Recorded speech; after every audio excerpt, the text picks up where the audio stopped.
Dear friends, may all those participating in the Great Rosary Rally on October 25 receive spiritual anointing, divine grace, and strength. Praise be to God. Hallelujah, hallelujah, hallelujah. Glory and worship to Him. Hallelujah, hallelujah,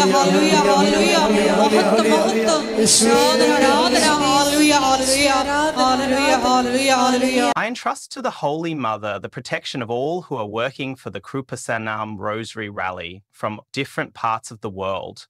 They are sending all their videos to me.